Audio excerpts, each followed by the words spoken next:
Hello friends, എല്ലാവർക്കും എൻ്റെ ചാനലിലേക്ക് സ്വാഗതം. നിങ്ങളിത് കണ്ടില്ലേ? ഇവിടെ ഒരു തെങ്ങുണ്ടായിരുന്നു. ഇന്നലെ രാത്രി നല്ല കാറ്റ് വീശിയിരുന്നു ഇവിടേക്ക്. ആ കാറ്റത്ത് പൊട്ടി വീണതാണ്. എന്തോ ഭാഗ്യം കൊണ്ട് വീടിൻ്റെ മേലെ കൂടെ ചാടിയില്ല. തെങ്ങ് ചതിക്കില്ല എന്ന് പറയണത് ഇതന്നെയാണ്.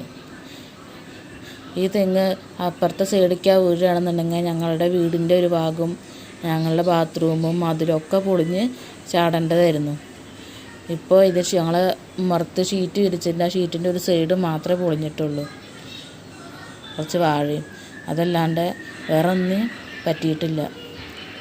തേങ്ങയൊക്കെ ഉണ്ടായിരുന്നു. അതിൽ കുറേ തേങ്ങ ഉണ്ടാകാൻ വേണ്ടി അച്ചിങ്ങളൊക്കെ ധാരാളം ഉണ്ട്. ഞങ്ങൾക്കുള്ള ആകപ്പാടുള്ളൊരു തെങ്ങായിരുന്നു. അതിങ്ങനെയും പോയി. തോന ഇളനീരുണ്ട്, അച്ചിങ്ങകളുണ്ട്. കണ്ടിട്ട് സങ്കടം സഹിക്കാൻ വയ്യ.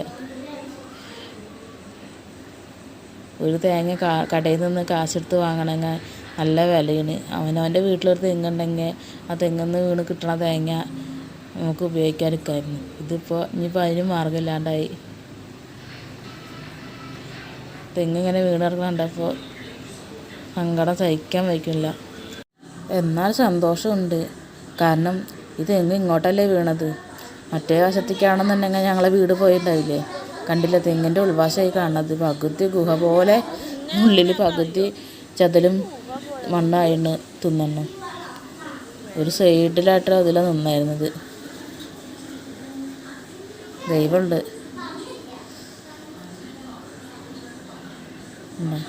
ഒരു സൈഡിലത്തെ ഒരു ഇതിലാണ് നിന്നായിരുന്നു. ബാക്കിയൊക്കെ മണ്ണായി കിടക്കണം.